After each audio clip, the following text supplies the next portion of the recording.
মানসিকভাবে শান্তি লাগে। আলহামদুলিল্লাহ। চলুন, আজকের তেলাওয়াত হচ্ছে সূরা আরাফের 12 নম্বর আয়াত থেকে নিয়ে শুরু করে সূরা আরাফের শেষ পর্যন্ত এবং সূরা আনফালের 40 আয়াত।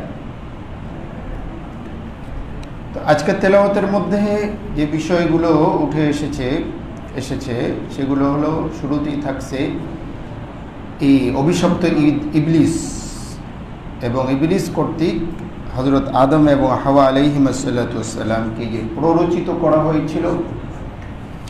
এরপরে হযরত আদম এবং হাওয়া আল্লাহর কাছে দোয়া করে যে ক্ষমাপ্রাপ্ত হয়েছিলেন। আজকের তেলাওয়াতের মধ্যে থাকছে লেবাস, পোশাকের গুরুত্ব 26 নম্বর আয়াতের মধ্যে। আজকের তেলাওয়াতের মধ্যে থাকছে জান্নাত এবং জাহান্নামী মাঝামাঝি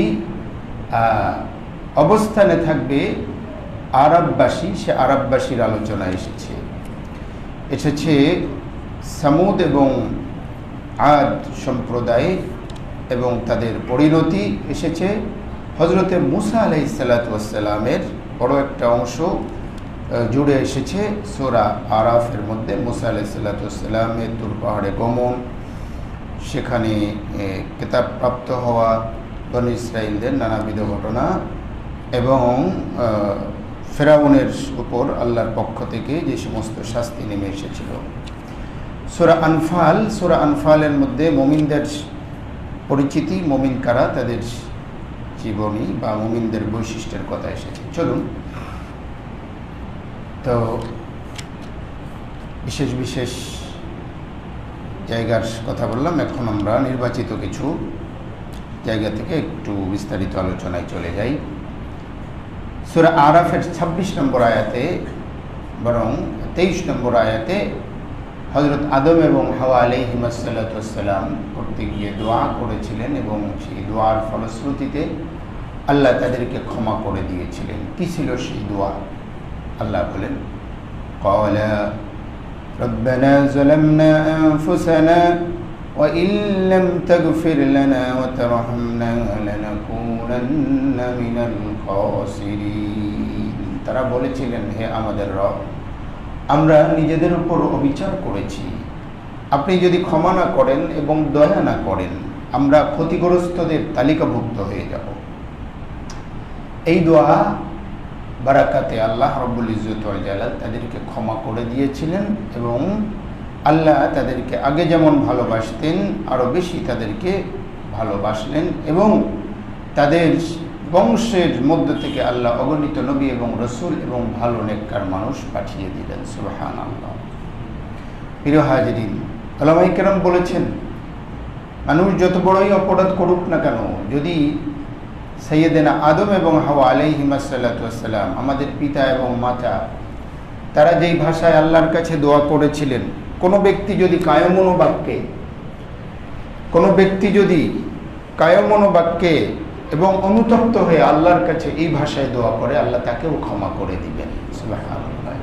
রব্বানা যালামনা আনফুসানা ওয়া ইন লাম তাগফির লানা ওয়া তারহামনা লানাকুনান্না মিনাল খাসিরিন। 26 নম্বর আয়াত, এটা ছিল 23 নম্বর আয়াত। 26 নম্বর আয়াতে লিবাস এবং পোশাকের গুরুত্ব।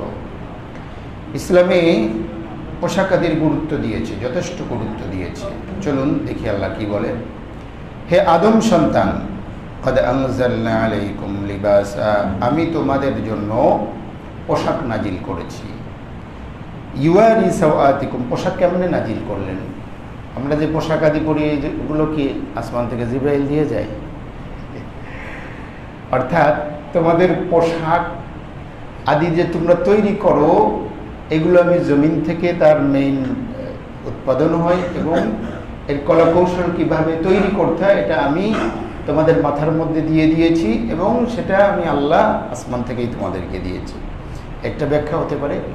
আরেকটা হলো, সাইয়েদেনা আদম এবং হাওয়া আলাইহিমুসসালামকে যখন পাঠালেন দুনিয়ার মধ্যে, তখন তারা বস্ত্রহীন হয়ে গিয়েছিল, তাই না? আগের পৃষ্ঠার মধ্যে এসেছে। তখন আল্লাহ রাব্বুল ইজ্জত ওয়াল জালাল তাদেরকে তাদেরকে আসমান থেকে পোশাক দিয়ে দিয়েছিলেন ফেরেশতাদের মাধ্যমে, যে আমার নবী এবং তার সহধর্মিনীকে কি করো, পোশাক দিয়ে আসো। তো কদ আনজালনা আলাইকুম লিবাসা। প্রিয় হাজিরিন, আল্লাহ বলেন, হে আদম সন্তান, আমি তোমাদের জন্য পোশাক নাজিল করেছি, ইউয়ারি সাওয়াতিকুম ওয়ারিশা, যে পোশাক তোমাদের তোমাদের তোমাদের লজ্জাস্থান বা সম্ভ্রমকে রক্ষা করে, ইউয়ারি গুপ্ত অঙ্গকে ঢেকে রাখে, ওয়ারিশান আর এই পোশাক তোমাদের সৌন্দর্য বর্ধন করে। আর জেনে রাখো তাকওয়ার পোশাক হলো উত্তম।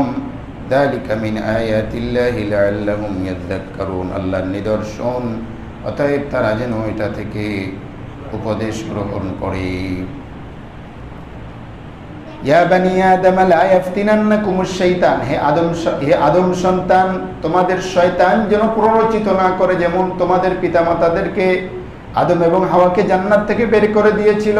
শুধু বের করে দেয় নাই, বরং ইয়ানজিউ আনহুমা লিবাসাহুমা লিয়ুরিয়াহুমা সাওআতিহিমা, তাদের পোশাক খুলে নিয়ে তাদের লজ্জাস্থান গুপ্ত অঙ্গকে প্রকাশ করে দিয়েছিল। আল্লাহু আকবার। 26-27 নম্বর আয়াত। এই আয়াত দ্বয়, দুটো আয়াতে লেবাস এবং পোশাকের গুরুত্ব খুব জোরালোভাবে প্রতিষ্ঠিত করা হয়েছে। 1 নম্বরে বলা হয়েছে পোশাক হলো গুপ্ত অঙ্গ ঢেকে রাখা। অতএব এখান থেকে বোঝা যায়, যেই পোশাক বা যেই লিবাসের দ্বারায় মানুষের গুপ্ত অঙ্গ ঢাকে না ঠিকঠাক মতো, ওইটা পোশাকই না। ওইটা কি না? পোশাকই না। এটা মহিলাদের ক্ষেত্রে যেমন প্রযোজ্য, পুরুষ মানুষের ক্ষেত্রেও কিন্তু সে কি প্রযোজ্য, তাই না? পোশাকাদি দ্বারাই গুপ্ত অঙ্গ ঢেকে রাখা শুধু মহিলাদের উপর ফরজ, পুরুষের উপর ফরজ না, ওলামায়ে কেরাম লিখেছেন। অতএব আপনার প্যান্ট, আপনার পাজামা, আপনার পোশাক যেন এমন টাইট না হয় কিংবা এমন পাতলা না হয় যে শরীরের ভেতরের অংশ বাহিরে যেন স্পষ্ট ফুটে ওঠে, এমন যেন না হয়। তাহলে আপনি পুরুষ হলেও সেটা নিষিদ্ধ। দুঃখজনক হলেও সত্য, আমাদের অনেক ভাই ব্রাদার আছেন নামাজ পড়েন, নামাজি মাশাআল্লাহ, কিন্তু প্যান্ট ট্যান্টগুলো এমন চিপা চাপা, যখন রুকুতে যান, কিছু মনে করেন না, রুকুতে যান বা সেজদায় যান, একেবারে খুব বিশ্রী দেখা যায়। বাড়ায় বলছি, সত্যি কথা বলছি, কিন্তু একেবারে সত্যি কথা বলছি। সবাই না, অনেক ভাই ব্রাদার আছেন। এটা শুধু প্যান্টের ক্ষেত্রে না, পায়জামার ক্ষেত্রেও, হ্যাঁ, বা এই জাতীয় পোশাক, অর্থাৎ ঢিলা ঢালা যেন পায়জামা প্যান্ট ঢিলে ঢালা হয়। আর যদি একটু হয়ে যায়, অবশ্যই নিচে আন্ডারওয়্যার বা এরকম জাতীয় পোশাক পরবেন। এগুলো আমাকে বলে দিতে হচ্ছে, কারণ এখানে দৃশ্যমান হলে ওটাও কিন্তু গুপ্ত অঙ্গ না ঢাকার শামিল, তাই না? গুপ্ত অঙ্গ ঢাকা শুধু মহিলাদেরকে ওয়াশ করবো, পুরুষদের ওয়াশ করার দরকার আছে না? নারীদের ক্ষেত্রেও একই বিষয়। তো গুপ্ত অঙ্গ ঢেকে রাখা আর হলো সৌন্দর্য বর্ধন হওয়া। পোশাক আদির মাধ্যমে মানুষের আভিজাত্য, রুচিবোধ ফুটে ওঠে, ঠিক কিনা? এর জন্য ভালো পোশাক, উত্তম পোশাক পরিধান করা, এটা তাকাব্বুর বা অহংকার না। এক সাহাবী এসে বললেন, ইয়া রাসূলুল্লাহ, আমি একটু সেজে গুজে পরিপাটি হয়ে থাকতে চাই, টুলটুল আচড়িয়ে, তারপরে হলো লেবাস পোশাকটা একটু সুন্দর, এটা কি অহংকার হবে? আল্লাহ নবী সাল্লাল্লাহু আলাইহি ওয়াসাল্লাম বলেন, না, ইন্নাল্লাহা জামিলুন ইউহিব্বুল জামাল, আল্লাহ নিজে সুন্দর, আল্লাহ সৌন্দর্য পছন্দ করেন। সুবহানাল্লাহ। আল কিবরিয়া ও বাতারুল হাক্কি ওয়া গামতুন নাস, কিবরিয়া অহংকার কাকে বলে? বাতারুল হাক্কি ওয়া গামতুন নাস, অহংকার হলো হক বা সত্য জিনিস স্পষ্ট হওয়ার পরেও হঠকারিতার কারণে না মেনে নেওয়া, এটা হলো কি অহংকার। আর কি মানুষকে ছোট মনে করা। হ্যাঁ, হামসে মন ডঙ্গারে নিস, ফার্সিতে একটা কথা, হামসে মন ডঙ্গারে নিস, অর্থাৎ আমার চেয়ে বড় কেউ আছে নাকি, এই ভাবখানা, এটাই হলো অহংকার। লেবাস পোশাক সুন্দর হওয়া, এটা কি না? অহংকার না। ইমাম মালিক থেকে বর্ণিত রয়েছে, তিনি প্রতিদিন যে ড্রেস পরতেন, দ্বিতীয় দিন আর ওই ড্রেস পরতেন না। আল্লাহ তৌফিক দিয়েছিল, এবং সেটা তিনি কেন করতেন? এটা অপচয় না, অপচয় না, বরং একদিন পরতেন, পরের দিন ওটা কাউকে দান করে দিতেন। এটা কি অপচয় হলো? তো দিয়ে দিচ্ছে কাউকে। অপচয় হলো যেমন আমাদের অনেকের আছে, 20, 25, 40, 50, 100 ড্রেস আছে, পরি একটা আর 1 বছর পরে একটা পরি না। হ্যাঁ, অর্থাৎ এমনি এটি হলো অপচয়। তো ওনারা যেটা করতেন, যেটা পড়তেন পড়ার পরে ওটা পড়তেন না, মানে ওটা কাউকে দিয়ে দিতেন, তো ওটা তো অপচয় না, বুঝতে পারছেন? তো এটা উনি করতেন, কারণ উনি হাদিসের দার্স যখন দিতেন পরিপাটি হয়ে, এবং এটা হাদিসের তাজিমে দিতেন। আমি এখানে এত ডিটেলস আলোচনায় যাচ্ছি না। তো পোশাকের উদ্দেশ্য হলো কি? গুপ্ত অঙ্গ ঢেকে রাখা, আর কি? সৌন্দর্য বর্ধন। 3 নম্বর একটা কথা বলেছে, তাকওয়ার পোশাক হলো উত্তম, অর্থাৎ তোমার যেই পোশাকে মনে হয় তাকওয়া অবশ্যই অন্তরের মধ্যে থাকে, কিন্তু পোশাক আদিতেও কিন্তু কিছুটা কি হয়, ফুটে ওঠে। কবি শেখ সাদির গল্প আমরা পড়েছি, যদিও পরবর্তী ছোটবেলায় আমরা ক্লাস 2তে না 3তে কবি শেখ সাদি এক জায়গায় অতিথি হয়েছেন, ওনাকে খুব বেশি কি করে নেয়, খাই খাতির করে নেয় আর কি। তো পরের বছর আবার সেখানে অতিথি হয়েছেন, খুব পোশাক আদি খুব পরিপাটি হয়ে, তো আতিথেয়তা ভালো, তো উনি খাবারগুলো এই পকেটে একবার ভরতেছেন, এই পকেটে একবার ভরতেছেন, এরকম একটা গল্প ছিল। কিন্তু তো সবাই দেখে কি তাজ্জব হয়ে গিয়েছে, আপনি এমন করতেছেন বিষয়টা। বলছে, আমি লোক তো একই আছি আর কি, গত বছরের পোশাকটা আমার ভালো ছিল না দেখে তোমরা খাই খাতের করো না, এই বছর লিবাস পোশাকটা ভালো, তার মানে তোমার পোশাকের সম্মান করে তো খাউনটা পোশাকের এই দিতেছি আর কি। আল্লাহ আকবার। হ্যাঁ, পোশাকের পলিবাসুত তাকওয়া। এই জন্য আমাদের উলামায়ে কেরাম বলেন, বৈধ অনেক কিছু আছে, কিন্তু সব বৈধ কাজ করতে যেতে হয়। এখন ধরেন এই নাভির থেকে নিয়ে হাঁটু পর্যন্ত সতর ঢাকলেই চলে, এটা জায়েজ, ঠিক না? আচ্ছা বলুন দেখি, ইমাম সাহেব যদি নাভির থেকে হাঁটু পর্যন্ত ঢাকে, একটা গামছা গায়ে দিয়ে এসে আল্লাহু আকবার যে নামাজ পড়াইতে যদি শুরু করে, এটা তো না জায়েজ নাকি? কিন্তু সতর ঢাকে আসছে না, সতর ঢাকেই তো আসছে, নামাজ পড়াইতে দিবেন? আল্লাহ, নামাজ পড়াইতে। তার মানে বৈধ কাজ হলেও এটা করতে নাই, সব বৈধ কাজ কি করতে নাই। আল্লাহ এই জন্য সূরা আরাফের 31 নম্বর আয়াতে বলেছেন, ইয়া বানি আদম খুযু যিনাতাকুম ইনদা কুল্লি মসজিদ, হে আদম সন্তান, তোমরা মসজিদের সময় অর্থাৎ নামাজের সময় তোমরা সর্বোত্তম সাজসজ্জা গ্রহণ করো। কি করো? সর্বোত্তম সাজসজ্জা গ্রহণ করো। কিন্তু দুঃখজনক হলো সত্য, জানেন, এর আগে বলছি, দুঃখজনক হলো সত্য, অফিস থেকে বা কর্ম থেকে ফিরে এসে কেউ আর হ্যাঁ বলতেছে না। হ্যাঁ, কিন্তু যদি তাই না হয়ে থাকে, তাহলে আপনার মসজিদে নামাজ পড়তে আসার জন্য আপনার সুন্দর উত্তম একটা ড্রেস নাই কেন? যে আমি অফিস থেকে বা কর্ম থেকে যাই আসি, ওটা অফিসের ড্রেস, আমার এটা হলো নামাজের ড্রেস। যখন আমি আমার মালিকের কাছে আসি, আমি আমার রবের কাছে আসি, আমি আরেকটু গুছিয়ে পরিপাটি হয়ে আসি।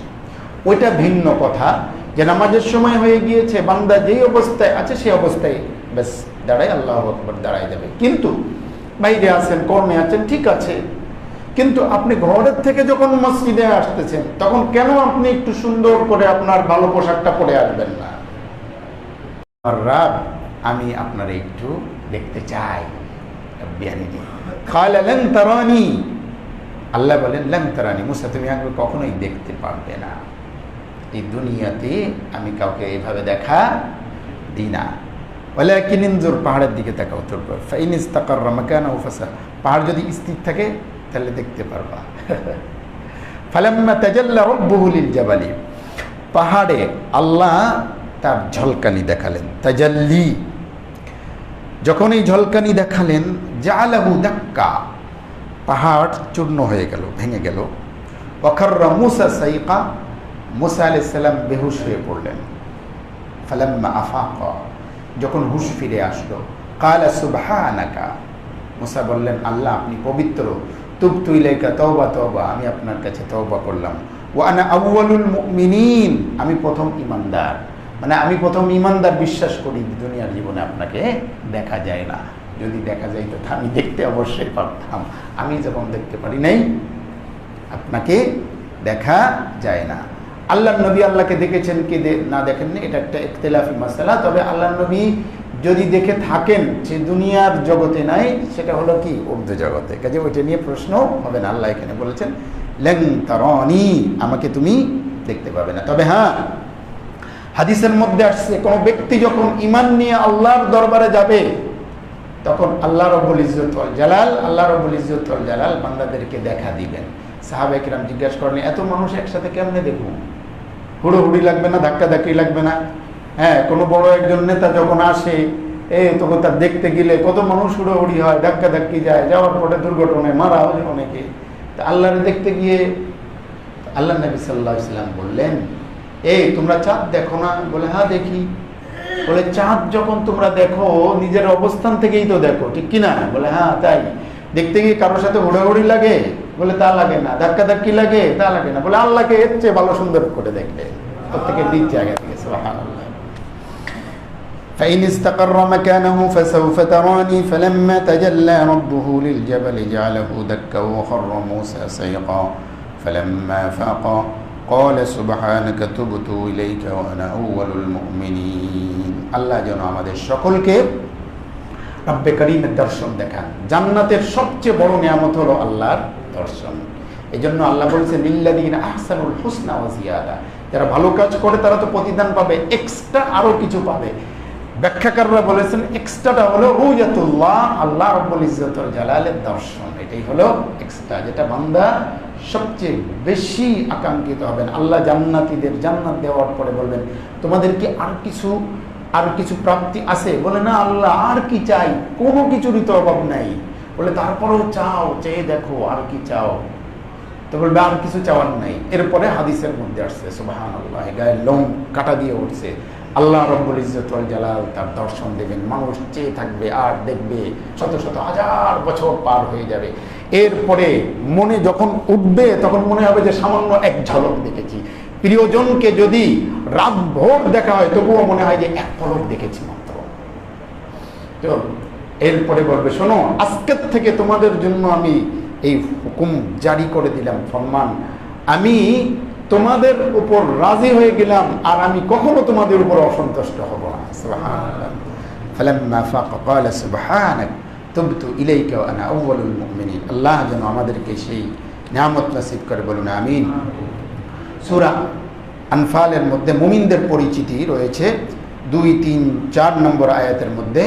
সংক্ষেপে বলি, আল্লাহ মুমিনদের পরিচয় দিতে গিয়ে বলেছেন, মুমিন হলো তারা যখন আল্লাহর কথা বলা হয় তাদের অন্তর ভীত হয়ে পড়ে, অন্তরটা গলে ভয়ে ভীত হয়। 2 নম্বর, যখন আমার আয়াত তেলাওয়াত করা হয় তাদের ঈমান বেড়ে যায়। 3 নম্বর হলো তারা আল্লাহর উপর ভরসা রাখে। 4 নম্বর হলো তারা নামাজ আদায় করে। আর 5 নম্বর হলো আল্লাহ দেওয়া রিজিক থেকে খরচ করে। আল্লাহ দেওয়া রিজিক থেকে কি করে? খরচ করে। রমজান মাস আমরা আল্লাহ দেওয়া রিজিক থেকে বেশি বেশি করে খরচ করবো তো ইনশাআল্লাহ। আল্লাহ তৌফিক দান করুন। আল্লাহ বলেন, ওরা হলো খাঁটি মুমিন এবং আল্লাহর কাছে তাদের মর্যাদা অনেক বড়। আল্লাহ তাদের ক্ষমা করে দিবেন, ওয়া রিজকুন কারীম, এবং আল্লাহ তাদেরকে সম্মানের রিজিক দিবেন। কি করবেন? সম্মানের রিজিক দিবেন। আল্লাহ যেন আমাদের সূরা আনফালের আলোকে মুমিনদের যে গুণাবলীর কথা বলে হয়েছে এই গুণাবলী যেন আল্লাহ আমাদের নসিব করে, বলুন আমিন। ওয়া আখিরু দাওয়ানা আলহামদুলিল্লাহি রাব্বিল আলামিন।